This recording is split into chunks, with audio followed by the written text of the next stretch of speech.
Hello, this is Stephen Childs.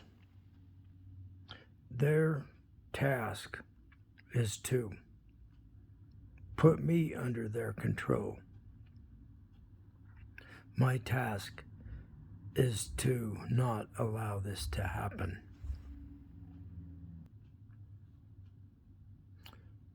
They communicate through various human people with an overlap, a second layer of information imposed on what the person is saying, so that in my experience, the person is saying something different than what the person actually said. At first, I wasn't aware this was happening. So I tape recorded. This was back in the days when we had magnetic tape. And I taped a person saying something that I knew there was a second layer of communication. I knew the person wasn't really saying what I was hearing. So I tape it and replay it, and sure enough, the person was not saying at all what what I was made to think the person said. So this could happen with people and they wouldn't even know it. Like, look at what we have going on with AI making fake videos now. So this kind of thing is going to become very common, but with me it was shown internally, just within my mind, years ago.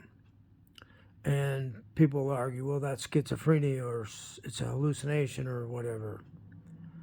Maybe it is. Maybe it's a hallucination that is caused by a non-human intelligence.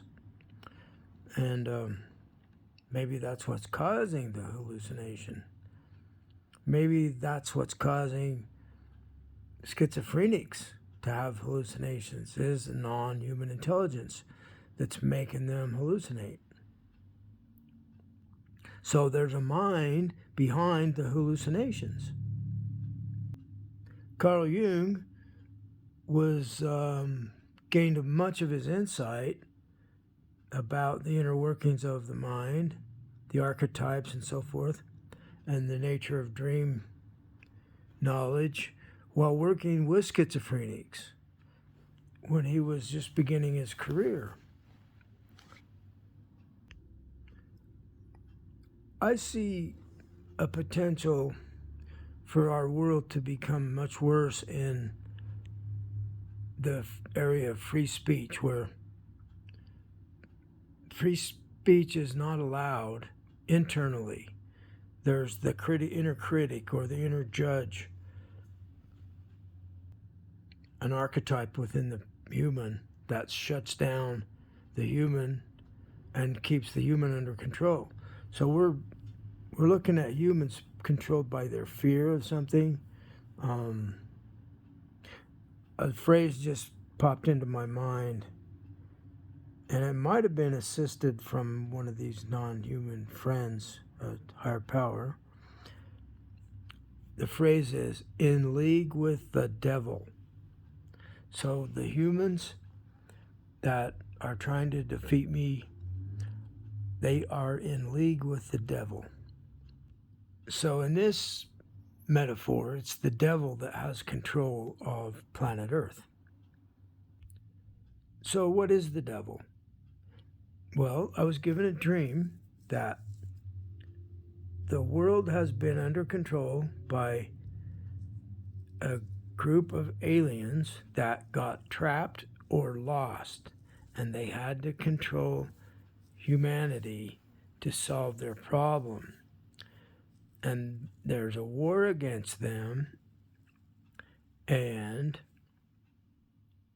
they surrender to the terms in which I agree to guide them to safety, and or something, say guide them in some beneficial way, and I didn't know what it would be.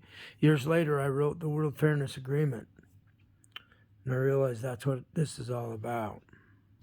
So because I made the video about the way young, attractive women will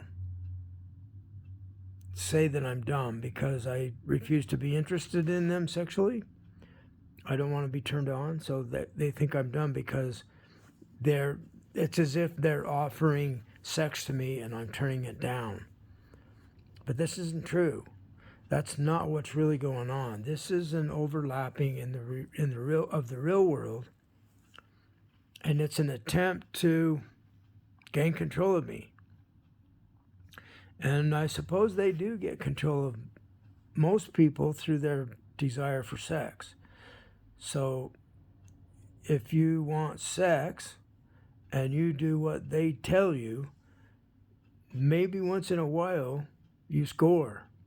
And it's like gambling.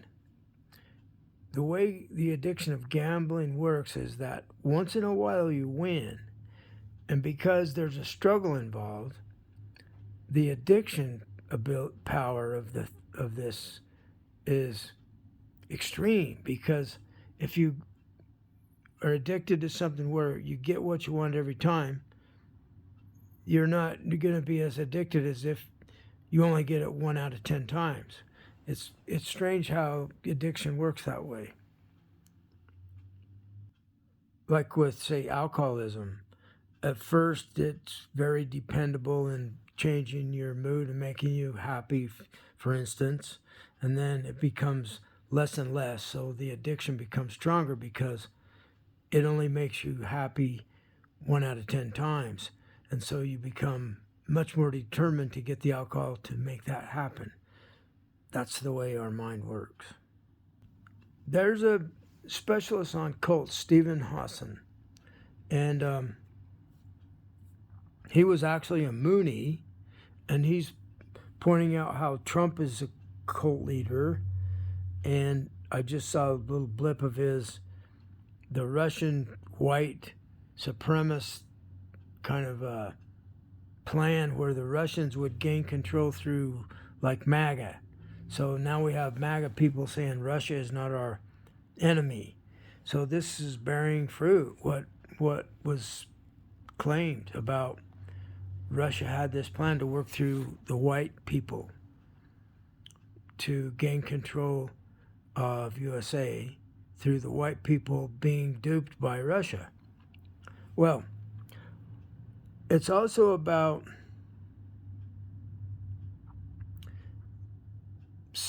for some reason, me being courageous and bringing forward this strategy where they're trying to say that I'm dumb because I'm being offered wonderful things and I'm turning it down, so I'm dumb.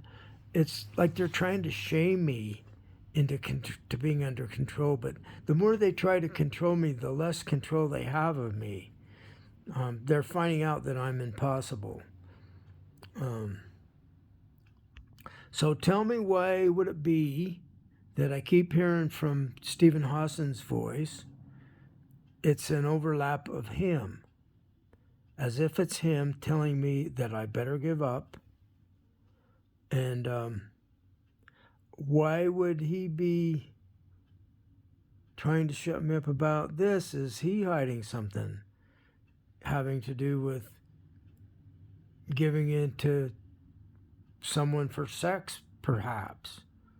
So that because I'm not, it might bring to the light of day this whole phenomena of this cult that's based on getting men under control for sex. Years ago, I had a dream that I could have sex with the teenage girls. This is when I was young. They were the younger girls than me. But I had to surrender to them as a god. So if I surrendered to this group of attractive girls as my god, then they would sleep with me. I dreamed it. And I don't. It clued me in. Whoever's making my dreams is cluing me in on what's going on within our mind. And so I have a heads up on what to watch for on how people are being defeated. Now, Stephen Hassan, the expert on cults, was in a Mooney himself and got free from an intervention. And it was based on his family. So he went back to the family religion, which is Judaism. And it's rather ironic or perhaps hypocritical that Judaism is also a cult that wanted to conquer the world back in the day, all of its neighbors anyway. And so he's against cult phenomena, and he becomes one of the religions that can be looked at as a cult. Now, I don't care if I make Jews mad or anybody else. I'm not here to worry about what people think. I'm dumb, after all. Remember, I'm the one that's dumb, and I say things that's dumb. See, this is dumb to say what I'm saying, because I could get myself killed. That's how dumb I am. And guess what? I don't even care. I don't care how dumb I am, and I don't care if I get killed doing this. Those two issues are about someone else trying to control me. They're trying to control me with the threat of death, or they're trying to control me with shame, and they're trying to direct me to join with this cult, whether it be in the form of Russia, Judaism, you name it. It's the same critter wearing different clothes. Do you see what I'm saying? It's the same clown that has many different clown suits. And like I told you, I was told what they are. They're a group that got lost, they got trapped. I don't think they have physical material bodies, and they need our material bodies to live through us vicariously. So they're eternal. They have an afterlife by when their host passes on, they use a different, younger host. So they're not identified with one particular human. They're identified with the whole human species, with perhaps the entire life on Earth, where they have control of life on Earth, and they occupy our mind without our knowledge of this. So that's who's telling me that I better give up through Stephen Hassan. And it's because I have seen that one Achilles heel in his approach is that he's out of the frying pan into the fire, so to speak. The religion that tries to get me back into it is the LDS faith, the Mormons, and the same tactics are used through the Mormon Church to get me to give up and join them for success. No, I'm going to succeed in a way that I've never succeeded before, and in a way that's going to bring about the Church of Fairness and the World Fairness Agreement. People that want to continue to have an unfair advantage do not like the idea of fairness. They do not want to play fair. They want to continue to have an advantage in the game in such that they're getting all the benefits and exploiting others. I've been driving people to work, Uber, and people are working 2 jobs, doing school, trying to keep their family intact, trying to live an ordinary life and create, be a part of their family, and they're doing all this work. They're wage slaves, and our college system is part of educating us to be good wage slaves at this point. And we're also slaves of these non-human entities that are trapped here. We're slaves to them in such a way that they can continue to have control of us as a group of humans. So these unfair non-human controllers of planet Earth, they try using, it's as if the people are calling me names, making fun of me. They're trying to get me to think that all the other humans are against me and laughing at me. That's one of their tactics. They're making some big issue about coffee. Somebody put crap in the coffee. Well, maybe I like crappy coffee. It's not their business what I drink in my coffee, is it? Don't they put bat shit in coffee or something? Some kind of coffee has crap in it. For real. I heard that somewhere. They're counting on me not being able to speak about this stuff that's going on inside my mind. Well, years ago I caught on to this system of recovery, starting with John Bradshaw on the family dynamics, dysfunctional families that have some system that doesn't work properly, they're dysfunctional. And it's not just the family. Back in the day, they blamed it all on the family as a way so that we wouldn't look at the real problem that's a cultural problem. It's the place of employment that's dysfunctional in the way that our families were being blamed for dysfunction. It's the political parties that are dysfunctional in a way that our families were being blamed for being dysfunctional. They were using the family as a scapegoat. They're counting on being able to outsmart us as humans. And they're counting on human cowardice and human corruption in being able to keep us under control.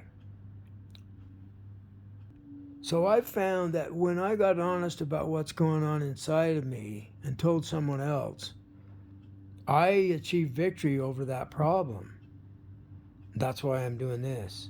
People might wonder, why am I making all these videos about my bipolar disorder, for instance? Well, it's because of what I just said. It's a way to defeat the issues that I'm being presented with by an outside mind. And this is where some of the psychiatrists would disagree with me. They would say, no, that all this stuff is coming from inside his own mind. He's pathological. Lock him up, put him in a straitjacket. This is the kind of psychiatrist that L. Ron Hubbard said they are the most evil people on the planet. That's what Scientologists were told. But Ron Hubbard wanted the money coming in that was going to the psychiatrist, and he'd take the people into his church. If they had money, he'd fleece them of all their money. You know, it's like follow the money trail. So if you follow the money trail to find the corruption, you're not going to find any money in my bank account coming from this work. All the money in my bank account's coming from my working Uber right now and from Social Security. So follow the money to find the corruption. That's saying that I don't have corruption. Have a good day.